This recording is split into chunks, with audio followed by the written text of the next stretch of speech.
everybody. Welcome to the Hallmark podcast. And today we are going on an adventure. It's going to be exciting. We are talking about adventure, romance, adventure movies in honor of The Lost City that's coming out this week. And we are really looking forward to that movie with Sandra Bullock and Channing Tatum and everything. And so we thought it would be fun to talk about some classics, adventure movies that have a little bit of romance in them. And I'm film critic Rachel Wagner, and Alysa Lucas is here. Hello, it's adventure time and Yes. maybe not so much friendship time, and I'm here for it. Well, I thought of you because I remember you saying how much you loved adventure movies when we were talking about Pearl in Paradise, which we'll talk about today.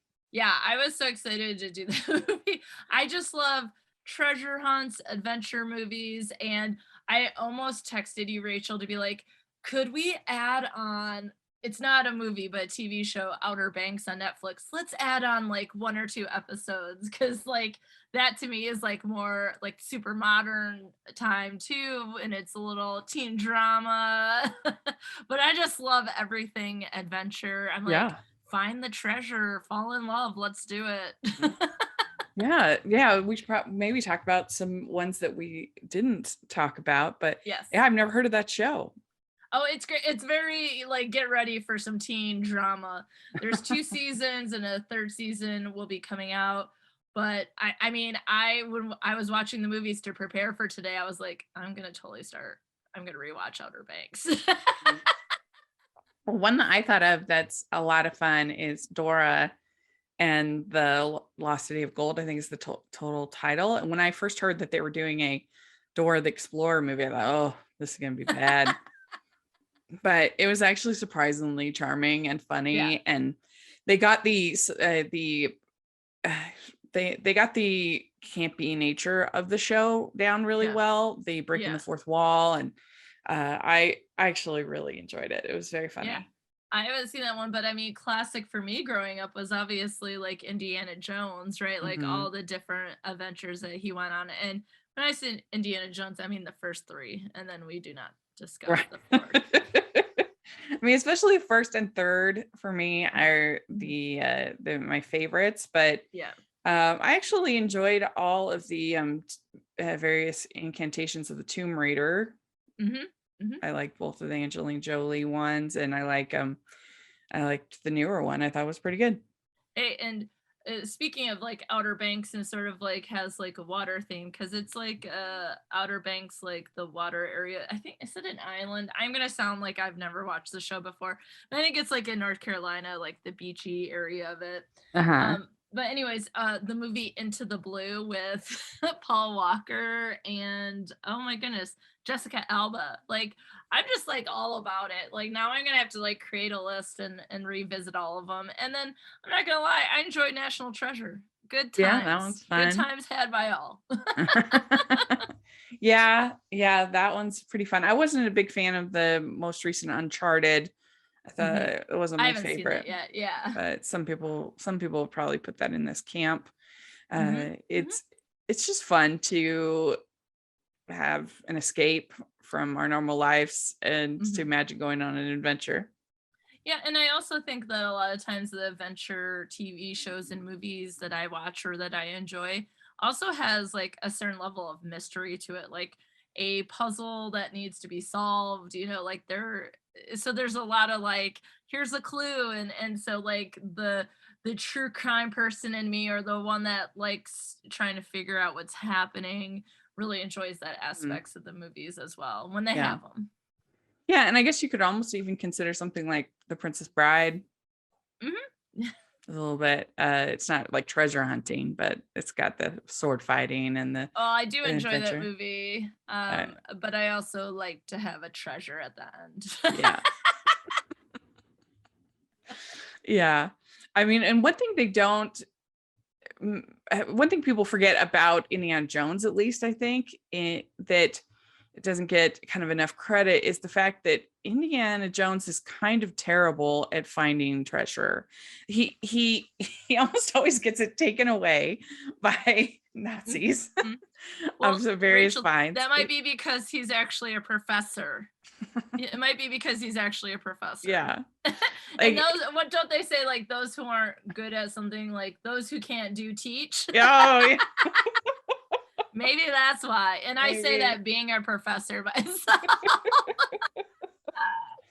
Well, so I picked these 4 movies to talk about that I thought would be fun. Mhm. And like I said, we have the upcoming The Lost City. Are you pretty excited Yes. for it? I am. I love, like, I enjoy them equally and differently, but I like the combination of Channing Tatum and Sandra Bullock. And like I said, I like adventure movies. So as soon as I see it, I'm like, yes, sign me up. Sign Mhm. me up. So yeah, I'm really excited. It comes out on the 25th, correct? Yeah. So when Oof, this airs, it'll be Sydney. that week. And Yes, let's do I it. I'm really looking forward to it. My friends who saw it at South by Southwest seem to have really enjoyed it. So that always Fun. kind of makes me excited. I've been on a bit of a rough streak lately. I have not liked very many movies. And so I saw that you posted that on Twitter, and I was like, oh no, she needs a win, y'all. I do. I need a Give win. her a victory. Come on, Sandra So, B. yeah. And it's been so long since Sandra Bullock made a rom-com. So I Yeah. am ready for it. Yes. No, I'm Welcome back. excited for it. So, and I have to say, like, I haven't been too excited about too many movies coming out besides like West Side Story and of course Scream, because I would graduate high school the year it came out. So Scream like really was a formative horror movie for me as a teenager. Mhm. But other than that, I'm like, oh, that looks fine or whatever. But this, I'm like, oh, it looks funny. And I saw on Twitter, hey, has anyone seen if there's a movie coming out with Sandra Bullock and Channing Tatum? And if so, is there any advertising for it? And that just like cracked me up because there has been a lot of advertising for it, which I'm not mad about, but Right. I Yeah. thought that tweet was pretty funny. That's funny. We'd like to take a second from this episode of the podcast to celebrate our sponsor of this episode, and that is the Hallmarkies Patreon. Do you love Hallmarkies podcast? Do you want an inside scoop into what happens on the podcast? Do you want early access to episodes and loads of cool perks? Now is the time to become a patron of Hallmarkies podcast.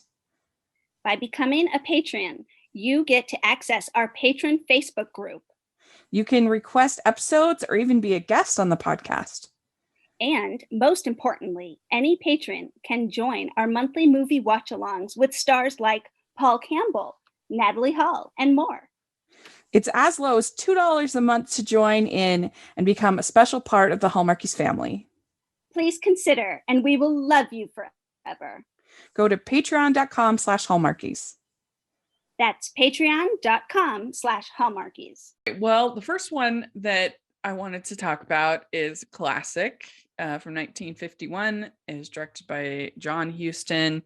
It is called The African Queen, and it's in World War I, East Africa. A gin-swilling Canadian riverboat captain is persuaded by a straight-laced English missionary to undertake a trip up a treacherous river and use his boat to attack a German gunship. So this stars Humphrey Bogart and Katharine Hepburn, and it was kind of fun. Recently, I went to the Madame Tussauds wax museum in Los Angeles, which was really fun. And they have a whole setup for the African Queen. Oh, do they? That's so cool. Where you can sit next to Katharine Hepburn. You're like, hey, move over, lady. And they have like whatever that pole is that they guide the the stern there, so you can get your picture taken. Oh, that's cool. So that was pretty fun. And so was this your first time seeing this movie? It was, and I did slightly mention to Rachel off mic that it was a little bit of a struggle for me. Mm-hmm. Yeah, you didn't love it, huh? I'm used to the like Maltese Falcon Humphrey Bogart. kind of, Humphrey Bogart. And so I was like, wait, what? Like, so they're on this boat the whole time. But actually the first like 5 or so minutes when the scene starts with the siblings who run this church in Africa and all the people in the church, and they're singing songs, but they don't speak the same language, which makes sense. And so it doesn't sound like anything at all. And I was like, it lasted forever. And so I was like, wait, where's the adventure part? So I think I was just like, had different expectations going in because I had never seen it. And so I did struggle a bit through it, but we made it through. It's okay. It's okay. Well, We I need mean, to see that's different kinds of adventures. well, no, I mean, this is a learning moment because you are allowed to not like classics. This is Yes. something that that people will say that you have to like Gone with the Wind. You have to like Yeah. Citizen Kane. You have to like because Mm. oh, they're classics, and you probably should respect the role that they played in cinema. But that doesn't mean you have to like them. You're And here's the thing, like Friends, when I was in college, I took a lot of film classes. So I took a couple the same film class I took, and then I audited because different teachers teach it, and so then they have different focus on movies, like so the selection. So I learned a lot from those film professors about some of those movies and about film noir, and I think that's maybe where I had originally seen The Maltese Falcon. But then at Michigan State, I took a silent film class, and Birth of a Nation is terrible, y'all, in so many different ways. But it's also, the first. It's so like I mean, no, there are a lot of classics that I really don't. I don't like. There's a movie called 8.5 by Fellini. Yes. That's very important, and I get it. And it has some cool imagery, but I really did not care for the film. I didn't like it. Rachel, I have to tell you, when I was in the film class, one of my teachers loved the movie Witness with Harrison Ford and Kelly McGillis. And I was like, this is terrible. And I had to watch it like 3 times, and I was like, each time doesn't make it any better. So yeah, but there are, one of my favorite movies from, I consider it classic, and I don't know how many people have seen it, but Mildred Pierce is one of my favorite movies of all time. And like, I understand not everyone's gonna like it, but yeah, I struggled through this one a bit, but I'm glad to say that I've seen it. You know what I mean? That I can say, okay, I can see, and I know, the director is extremely important director. And I can't say, to be perfectly honest, I've seen a whole lot of Katharine Hepburn movies. So that was interesting. Yeah, well, I really enjoy it. I think that it has a sense of humor about it. I think that I think they have actually pretty good chemistry, the two of them. Yes. And I do think it's very funny at the beginning with his stomach rumbling through. Oh yeah, that was funny. And that was another thing, is like, did they have to call each other by their formal names every single time they opened their mouth? It was like, Mr. Albert, and I was like, are we about 4/5 through the movie before she asked him what his first name was? Yeah, I mean, but if you think about it, this is supposed to be in like Downton Abbey time. Yeah, no, I just was, that was cracking me up, and I don't think that was intentional, but the stomach and the Mr. Albert, and like every 2 seconds, I was like, man, this entire script just must have been his name. Yeah, they start out not really enjoying each other. It's kind of an enemies to lovers type story. Yeah, it's based on the novel by C.S. Forster, and I haven't actually read this one of his, but I do love his I love his writing, and I think that that it's a fun dynamic between the two of them, because he's you've got the Humphrey Bogart character Charlie, who's rough and kind of, but never. I like the fact that they never make him like abusive or like they ride that line of like he's not really like a macho guy. He just likes to do things his own way.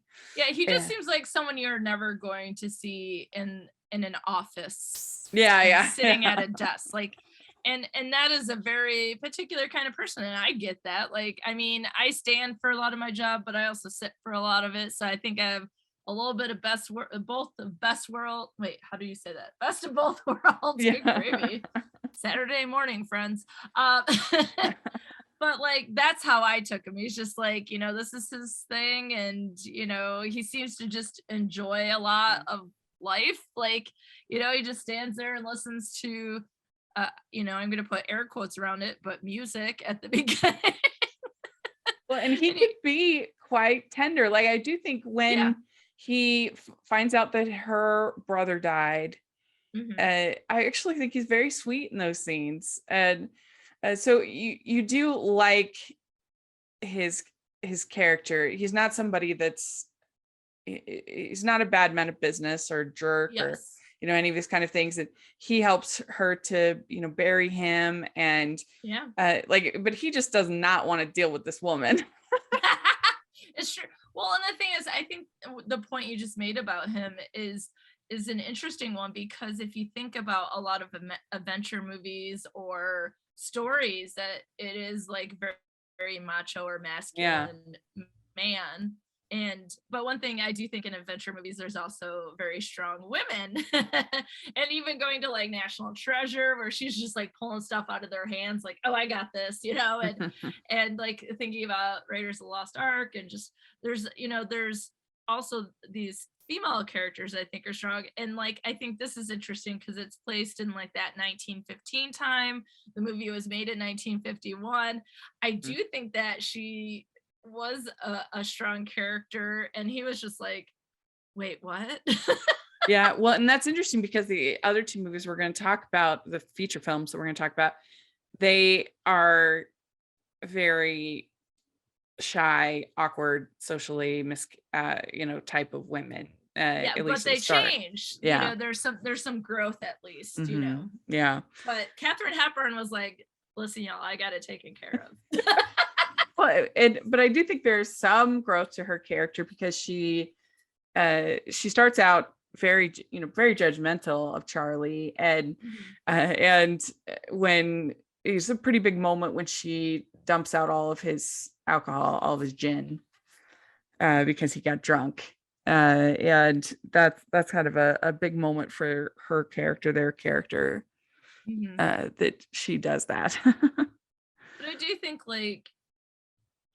it's really interesting that she's in this church and they've been in this location, her and her brother, for I think she said 10 years. And then all of a sudden for like her brother, for the Germans to come in, and then her brother to die. And then she's going from like, it seems like she did a lot of stuff around the home and the church, and then now she's on a boat. Yeah.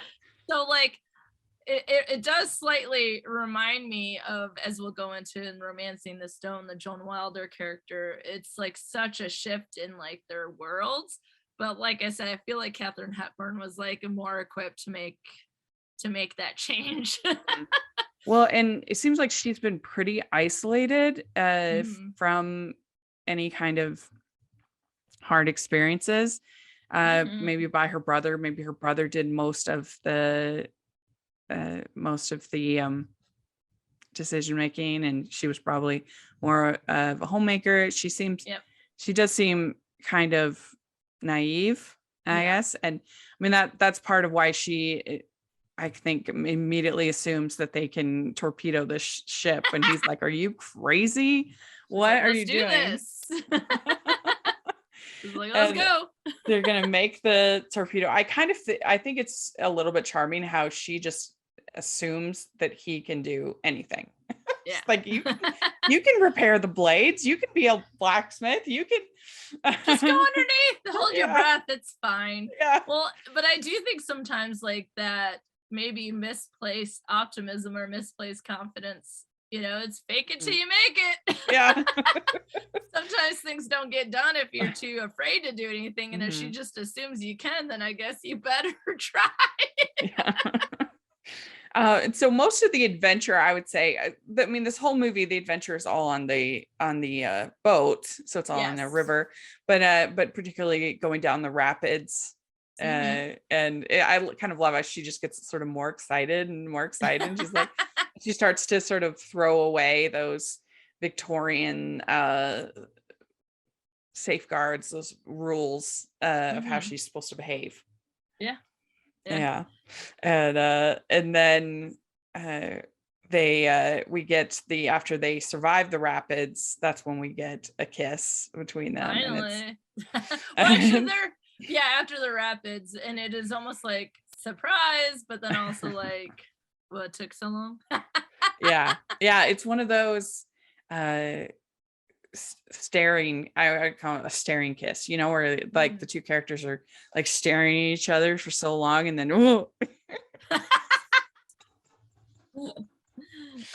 gosh, it reminds me of a scene in, is it Before Sunset with Ethan Hawke?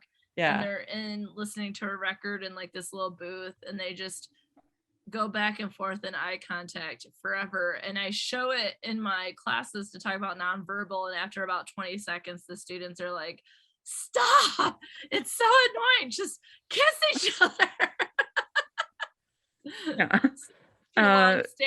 Too long staring, make it happen. I do think the scene with those, I don't know if they're gnats or flies or whatever they are, but that scene is stressful. Gross.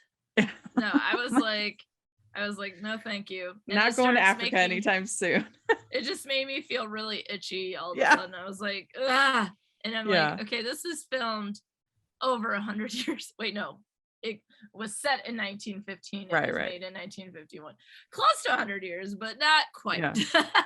But still, I was like, why does it feel like it's happening right now? And I was like, no, thank you. Yeah. And then they weld the blade, and that's whole, again, her sort of confidence in that he can do anything. And I would just feel like, are you crazy, lady? Hey, but they do it. They're able to fix it. They make the fire and misplaced optimism. She made it happen.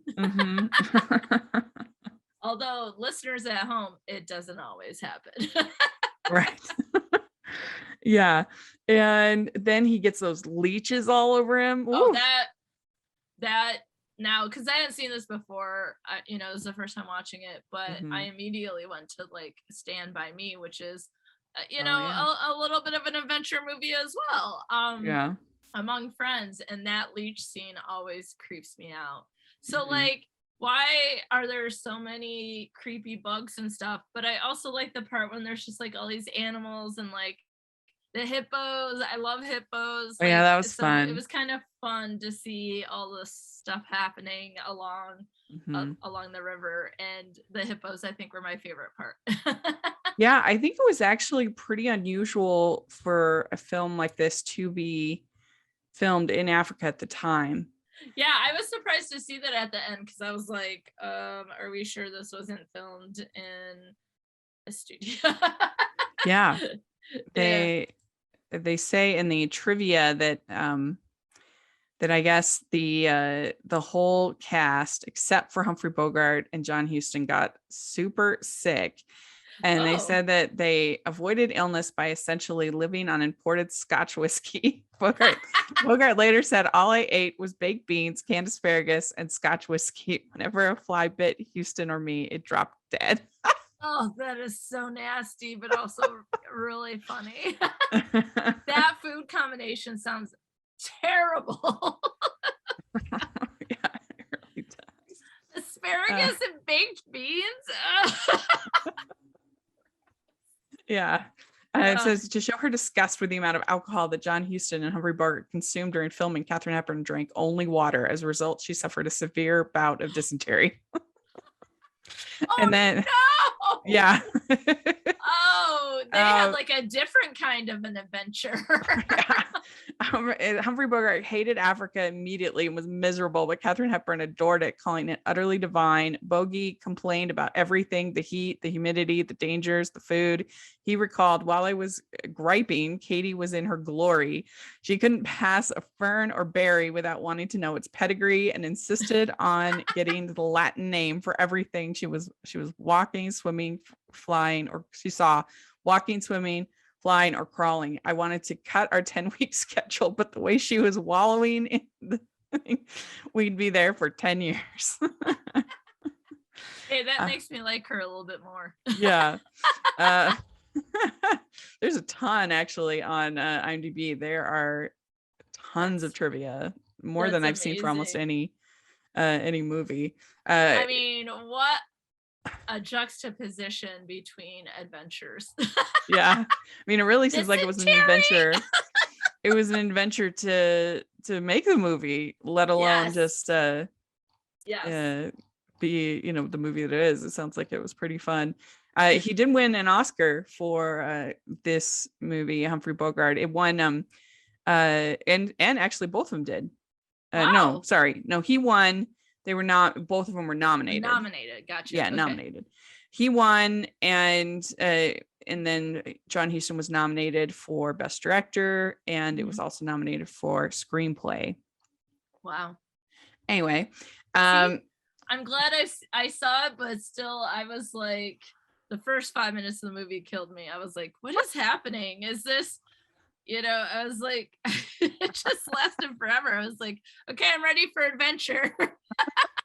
I love when they finally get to the lake. They get to the Louise, and they end up getting taken aboard by the Germans, and they're going to be executed.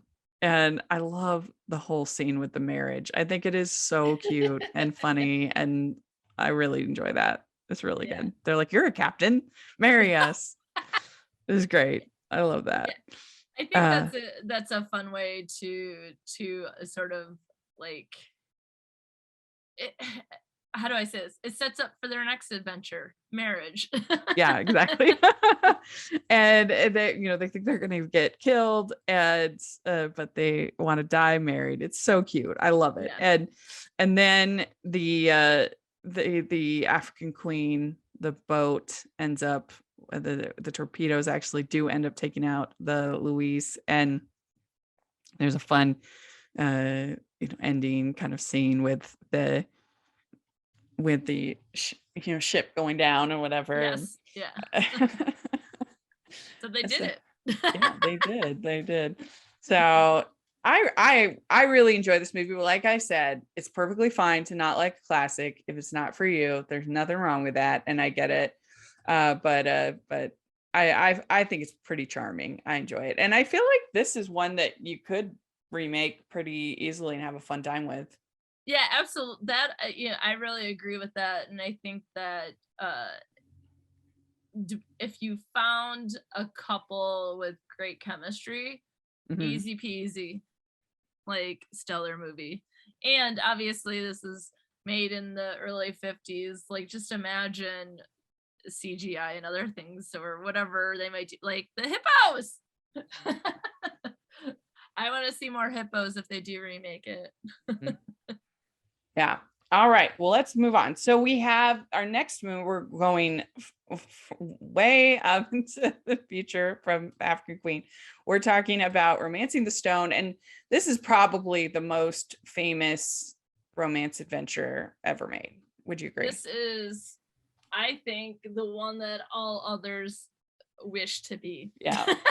And it really looks like this Lost City movie is close. Aping Romancing the Stone a lot. Well, besides a few lines from the movie, I think it really holds. Like, I saw this in the theater with my parents. It came out the same year as Ghostbusters, which I thought it was a little bit older, or like came out later in the 80s. But yeah, no, this is a personal fave that I watch several times a year, and I did rewatch specifically for today, and I still was like, still holds. Yeah. Love it. It's really fun. I hadn't seen it in a long time, so it was fun to revisit it. And the plot is a mousy romance novelist sets off for Colombia to ransom her kidnapped sister, and soon finds herself in the middle of a dangerous adventure hunting for treasure with a mercenary rogue. And I think the best part about this movie is that mercenary rogue. He's really fun, and they managed to like toe that line of him being kind of a little bit of a misogynistic guy, but like still making you like him, still being charming, and being confident, and yeah. I think that one of the things I enjoy about this particular movie is the fact that she writes these adventure romance novels, but she herself is still a romantic, but doesn't have romance and certainly doesn't have adventure. And so, heck, when your sister husband is murdered over this map to find the stone, then you find yourself in adventure, whether you like it or not. Although the first time I ever thought this was when I watched it for this episode was, why didn't she call somebody to help her? She was like, "Oh, this is it. I'm just gonna go to Columbia. Bye." Yeah, I probably would have had some support, but maybe she just doesn't know anybody down there. I just mean, like, isn't there like, I mean, they I don't even know how to put it into words. It's like her sister is being held for ransom in another country, and she's just like, hey, they sent me this map, so I'll obviously go down there and take care of it myself. Are you kidding me? You barely leave your apartment. Yeah. Like, what skills do you think you have? You can write yourself out of something, but that's about it. Right. So she goes to help her sister. Well, this stars Michael Douglas, Kathleen Turner, and Danny DeVito, directed by Robert Zemeckis. And I was saying on Twitter the other day that I miss good Robert Zemeckis movies. It has been so long. Like, he's had a few that were like okay. And I like his animated films more than most, as far as Polar Express and Christmas Carol and things like that. But it has been a long time since he made one that was like great. Yeah, that's why I'm like blanking on what is even the most recent. Mm-hmm. Oh, here's the thing. I do not like Forrest Gump. Sorry, I just Googled it. So that's another classic I do not enjoy, but Back to the Future and Romancing the Stone are some of my favorites. Yeah, so. I mean, he did Roger Rabbit, which I love. Yeah. Oh my God, I haven't seen that in so long. Yeah, I mean, I like Forrest Gump, but I don't, there's things I don't like about it. It's not one, certainly not beloved by me, but it's better than a lot of what he's made lately. Yeah, that's why I'm like, I'm looking now because I'm like, I don't even remember. So he's working on Pinocchio. Yeah. Yeah. I mean, I don't know. Just what was it? He made the Wire movie, which was not very good. Ooh, Death Becomes Her. That's a classic. Oh yeah, that one's a good one. But no, I would say Romancing the Stone and Back to the Future are my favorite movies that he's created. Mm-hmm. So yeah, those are so classic. Excuse me. So she goes to help her sister. Her bus crashes and she gets saved by Jack Colton. Jack T. Colton. The T stands for trustworthy, Rachel. Yes, that's right. And can we clarify, her bus doesn't crash. She causes the bus crash because she is trying to talk to the bus driver. Yeah, she's crazy. And so she says she will pay him $375 to help her get to her sister. And that seems like a bargain, even for the 80s. She's like, you just lost everything you own. Like, why he won't do it for the money? And she's like, I didn't lose my sense of humor. Yeah. That's what this movie has, so many good lines, but that's one of my favorites. Not my sense of humor. Okay, this will just be me through this entire review because I love so much. But go ahead, Rachel. Ignore me. Continue. No. Yeah, so there's the drug lord Juan. Yes. I don't know if I can make it.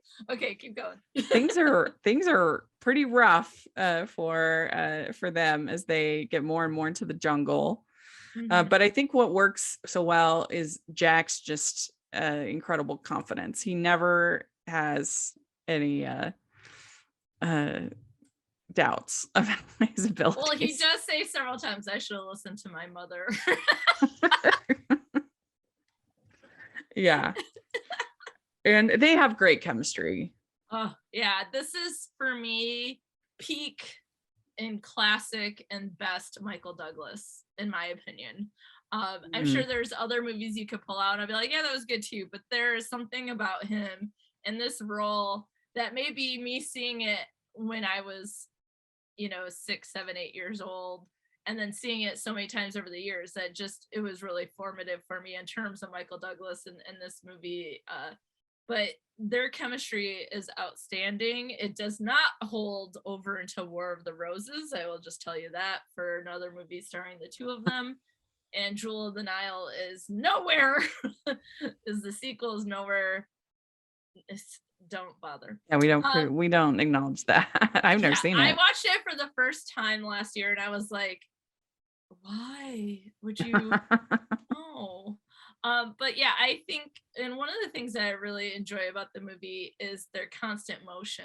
And I find movies that are like that, where the pacing is right. It's not too fast.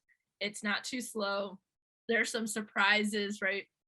They're talking, and then all of a sudden, because of the rain and the mud, she falls down into like a mudslide. So they're talking, it's just like boom, and it goes into the next part of the movie. And I just think that there is constant motion throughout the whole movie of the different things that they experience. Like, oh, here come, the military or whoever those guys are, and he starts shooting at him, and she's like, oh, look, a bridge. I will cross this without saying a word to him. And then she makes it cross, and he's like, shit. It's like he's got to do it too. Yeah, I love that scene. That is a great scene. And then scene. she's saying they're drinking like the little mini alcohols, and then he like grabs it, he's drinking it too. It's that's one of the things I really like about it, because then after that they find the plane that was for drug runners, and so they're in there learning more about each other, and he realizes the Doobie Brothers broke up. Like, and I don't know, and then the next scene goes to Juan, the drug runner, and then he has the truck, and it just is super fun the whole time. And that's one of the things I really enjoy about this movie, because with adventure, I think that's kind of the thing, right? That I don't imagine adventure being like, oh cool, we'll do this for 10 minutes and then we sit around for 8 hours. No, it keeps on moving, and I think they do a really good job with that. And it's the green emerald of El Corazon. Yes. I love the map. I was like, dang, I want this map, because when you fold it over, turns into the waterfall. I'm like, oh, good stuff. Good. Yeah. And what do you think of Danny DeVito in the movie? Well, my viewing of it yesterday was like, he has a couple lines that I'm like, in 2022, I'm like, oh, gross. But then I was telling my brother about it. He goes, maybe that's just the kind of character Danny DeVito is in that movie. Someone who's just kind of gross. And I was like, that's he's supposed a really to good be... way of putting it. Terrible. He's supposed to be kind of an antagonist. Yeah, exactly. I think he's funny. I love his relationship with, is it his brother? Yeah, I think it's his brother, like his partner. And he's just like yelling at him, and all of a sudden it's like, you are the luckiest. Like, it just changes like the attitude. I think he's pretty funny in this movie. And maybe not enough Danny DeVito. I don't know. What do you think about him in this movie? Yeah, I thought he was a fun antagonist, I guess, that kept the story going, because he takes the emerald, and and so they're after him, and I liked him. I thought he was good, and then I didn't take that many notes of this movie because I was just enjoying it. I was just letting myself. Well, and the thing about it is, like, he's there all along. Like, he needs to be sure she gets on the bus, but she gets on the wrong bus, and so it's like this kind of like a bumbling guy. Like, the two of him and his brother don't seem to be very good at the crime they commit. Right. Yeah. So this sort of like bumbling fighting brothers, and then they do seem to hit their luck in a lot of ways. And his brother's funny because he has those alligators. He's like, look at those snappers. He says that a lot. So yeah, I think it's just like he also plays a role in moving that part of the story forward. Right? Yeah, like, and then you have the other guy, Zolo, who he's scary. Yeah, he's scary. And when he gets his hand bitten by the crocodile, that's pretty intense. Yeah, that was gross. But Yeah. I do love like Jack T. Colton was like, yeah, don't worry about it. Not only am I gonna get that emerald from a alligator, I'm gonna get that alligator and I'm gonna make some alligator boots. Because we gotta commemorate the full adventure. Right. And I do like the ending where he is there at her house with the boat in Manhattan or wherever. Well, and you can also see like the full growth, right? She looks different, she acts different, and I don't think like she necessarily needs to change the way she looks. Like, you know, her hair is sort of tightly wound at the beginning, which might sort of reflect, like, that choice reflects the sort of life she lives, and that someone who writes about adventure, maybe beyond imagining it, it is good for her and her soul to have her own adventure and to maybe not be in danger or peril or, you know, concern that your sister might be murdered, but that you just need to experience life. And at the end, like, her hair is down, she can deal with the people on the street who are trying to sell her something, which she can't do at the beginning of the movie. And so you can see like a real large growth in her that isn't like necessarily like a 180. Like, you see it gradually over the movie, right? Yeah. And that is something I can also appreciate too. Definitely. I agree. We'd like to take a second and thank our sponsor for this episode of the podcast. It's the Hallmarkies merch store.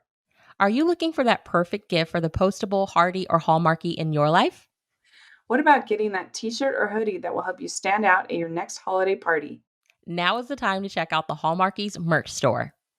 Full of festive designs by artists like Jessica Miller, Carrie from Hallmark Comics, and more. You can even have more than just shirts, but totes, cell phone cases, notebooks, mugs, and more. And it isn't just Hallmark. We have designs for Anna Green Gables, Man from Snowy River, The Nanny, and more. Every purchase at the merch store goes to help support the podcast and allows us to make the great content you know and love. There are frequent sales, so go to tpublic.com/stores/Hallmarkies or see the link in the description. That's tpublic.com/stores/Hallmarkies. Well, let's talk about Nims Island. This is our third choice. And I admit it's been a while since I seen this movie. I always had sort of remembered it fondly and I felt that it was underrated.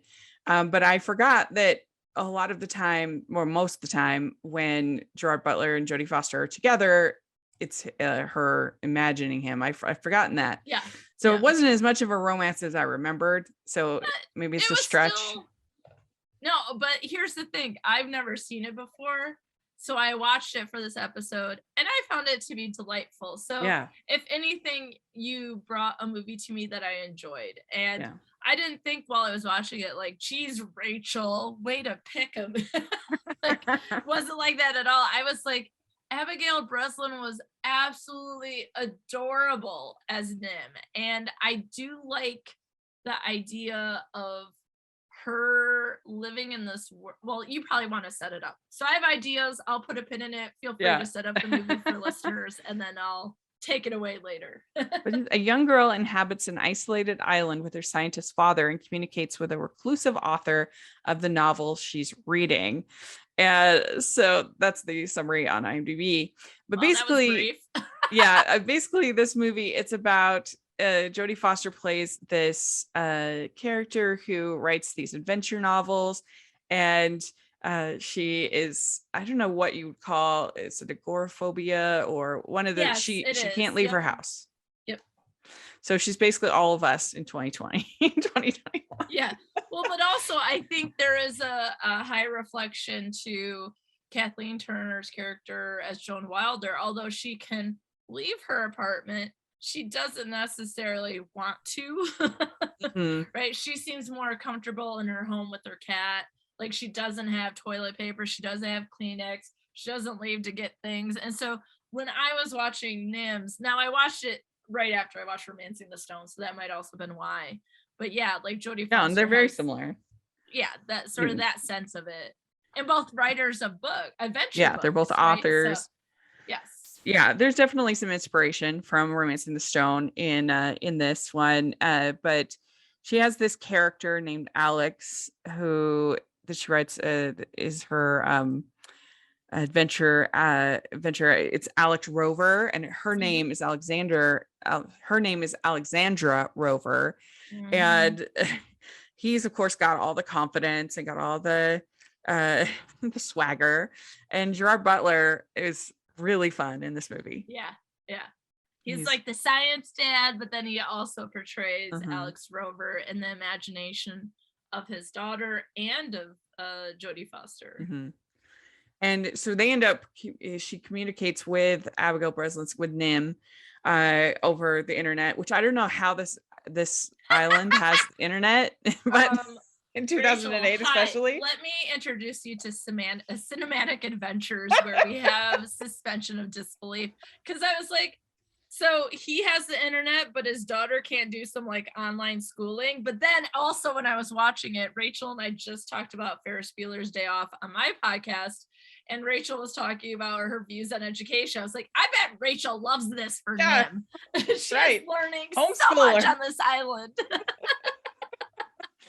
An island schooler. But I still was like, how does she not have more like a pen pal via the internet? You know, like I was like, okay. You do have to take that leap with this movie, but yeah. And that was some really high operating internet too. It was like bing, it was, the email was gone. I mean, I don't even think I have that strength of internet on a good day. But her sort of vision of imaginary Alex kind of encourages her to go and help Nim, because there's something happens with her dad, so she's alone, and of course she can take after herself, but anyway, so she thinks she's going to be kind of rescued by this Alex character, and here's the thing, it's not nonfiction though. I don't know why she thought that's like assuming Michael Douglas as Jack T. Colton was going to show up at your doorstep. It's a book character, so it's like if anything, maybe if she assumes that Alex Rover is written by a guy, some like nerdy writer guy or something, not Gerard Butler. But Nim does a pretty good job of scaring off the pirates, the pirate tourists. That she wants to keep away from her island. I mean, she really does not need much help, but nevertheless, finally after a journey, Alexandra gets there, and Nim is very disappointed. She's very upset. She was like, oh my God, I thought you were going to be my dad in an imaginary form.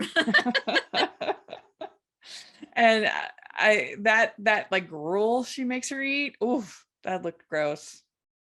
With the mealworms. Yeah, ugh, no thanks. Yeah, no thank you. Hard pass. Yeah. And so basically they have their sort of adventures with these pirates, and then Jack, the dad, ends up returning, and they reunite, and there's like definitely an implied at the end that, you know, they get together. You see them holding hands and walking on the beach and everything. So that's that, but it's not a huge romance movie. But I also was like, wait, how did that happen? Yeah, I know. And evidently there's a sequel. Fine. I've never seen it, but yeah. I did think though, like, yeah, to me, I mean, you know me, Rachel, like I study friendships. I like friendship. I like TV movies. I'm okay if there isn't like full on romance in there and you're like, hi, this is the Hallmarkies podcast. But it's going to develop in some way, apparently, because of the hand holding. But I just thought it was a fun story. I liked Abigail Breslin. I know there's like probably this like really strange time where it has to be really difficult to be like a child actor, because then you start going through puberty and then it's like, can you then translate over into other roles and things like that? And this is still when she's at that a little bit older than Little Miss Sunshine, I think, of that movie. Yeah. But just adorable. And I mean that like she's cute, but she's also like, I feel like she can handle this movie at her age, right? Like I don't feel like they're forcing something on a kid, because a lot of times I think acting for kids, it doesn't always go well, right? And I think she's natural. I think she's funny.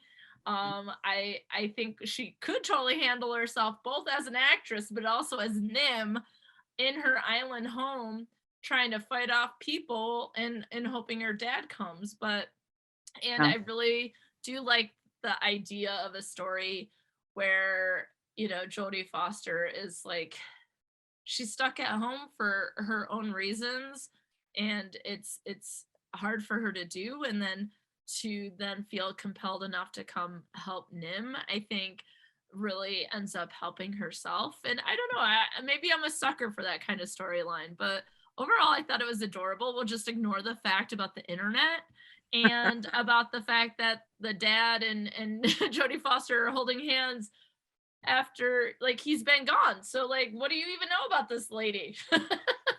Well, and I got the impression though that scene was that it was not on that same day. Like, Yeah, no, but still, it's still like, wait, whoa, can I get like a quick montage? Or I don't remember there being a template that was like, 2 months later or something. right.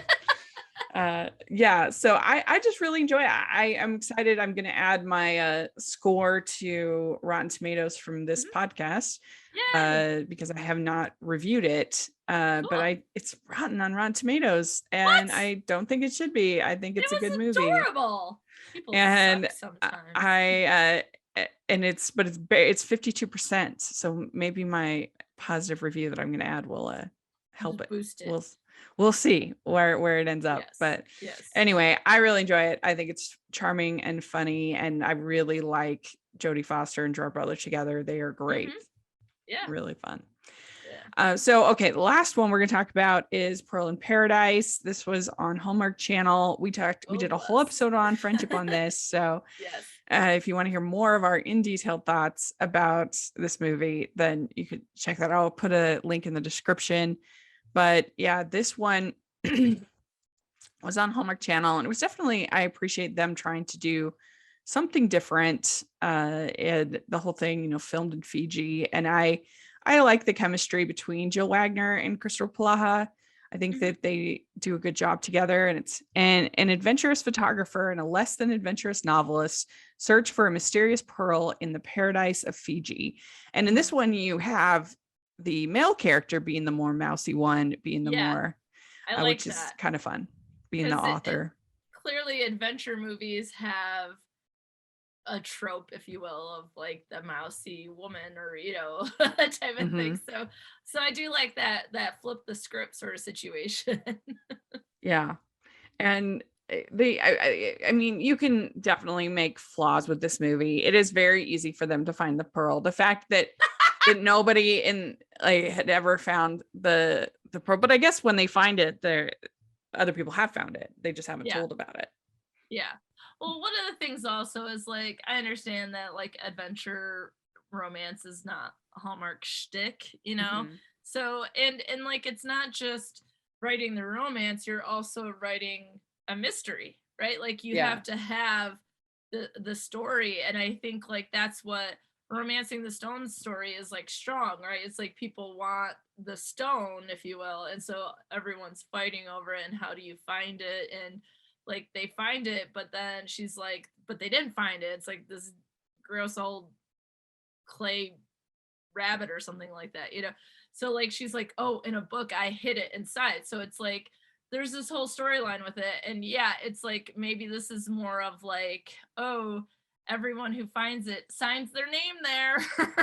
Right. I want something a little bit more competitive with this. Yeah. And so maybe that's the issue, is like, it doesn't feel like a competitive adventure story. So why do they need to find it then if it's already been found? You know what I mean? Like, right. I mean, there's a lot of talk about having faith in this movie, and sort of they try to kind of give this broader message to it of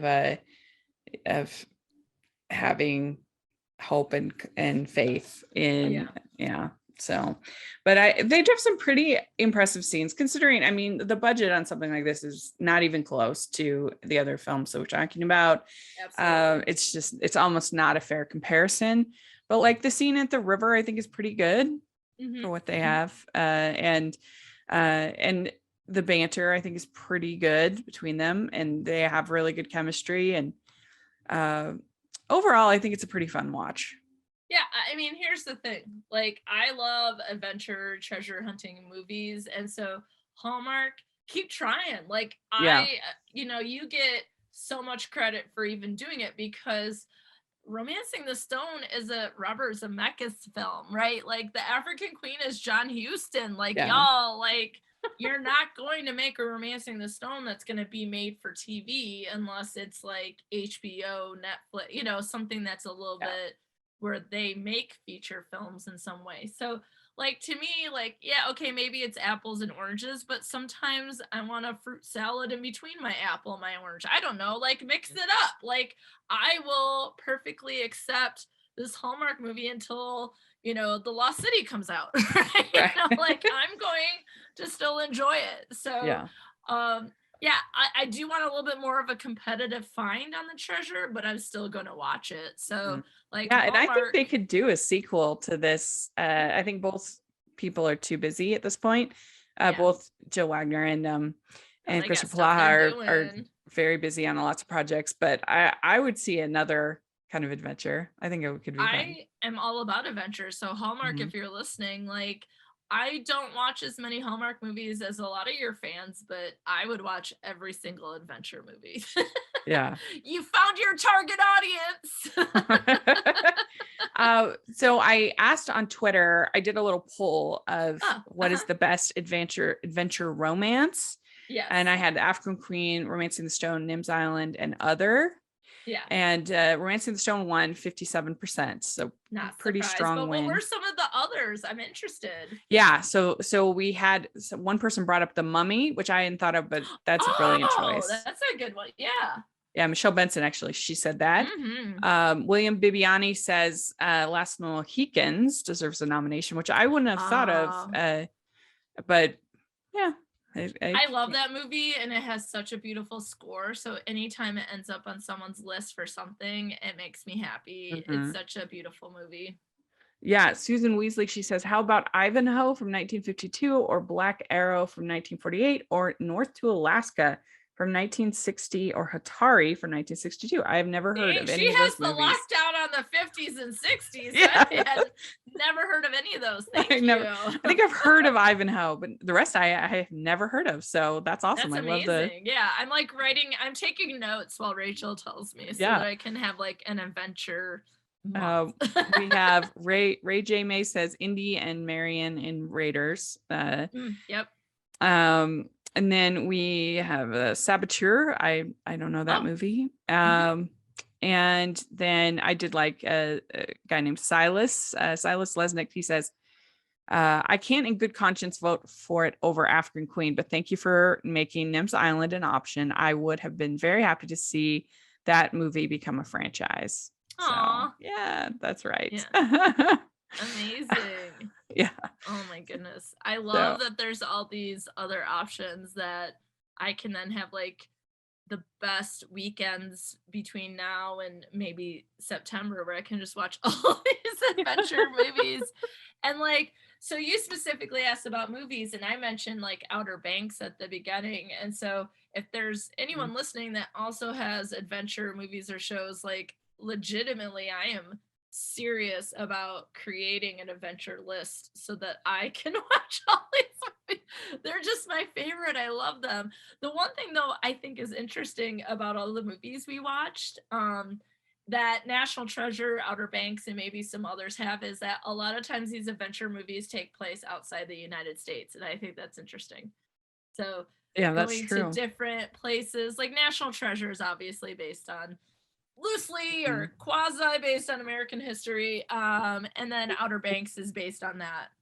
Yeah. Is it an island? I really need to. Yeah, I mean, National Treasure. I guess I don't really think of as much of it as an adventure. Well, that one is definitely a treasure. Treasure, hunt. yeah, that's true. So to me, like, because they're going different places, The second one is more of an adventure. Yes, but like you have to think about the beginning, they're in that like snowy area in the first one, and like they just That's go true. different places. And so for me, I do count it, but I count it like as an American adventure. Like Outer Banks, it's more treasure hunt. So I guess like there's an overlap between adventure and treasure hunt, because like everything in Outer Banks is basically in that specific state in that area. So but it's super fun. If you're listening, let us know what you think of these 4 movies that we talked about, and also let us know what ones we missed, which ones we didn't talk about. If you get to see The Lost City, let us know what you think of that, and I'll definitely have my review once I see it. And thanks so much for doing this. Was really fun. At least I really appreciate it. Hey, anytime there's adventure movies, Rachel, I'm your gal. So I am typecast, friendship and adventure. Well, I love it. How can people find you and your content? Yes. So I have several podcasts all under the umbrella of Friends with Alysa. So on Twitter, I'm Friends W Alysa, and then everywhere else it's Friends with Alysa. So come find me and let's be friends. And you can find me at Rachel's Reviews, all of our social media, iTunes, YouTube, and on Rotten Tomatoes. So check that out. And also make sure you're following the podcast to Hallmarkies Pod and Hallmarkies Podcast, all of our social media. And if you are listening on iTunes, please leave us your ratings and reviews. It really helps us a lot. And if you are listening on YouTube, please give this video a thumbs up and subscribe to the channel. We appreciate that so much. We also have the Patreon group and merch store. So take a look at that. And thanks so much, everybody. We will talk to y'all later. Bye, everyone. Bye.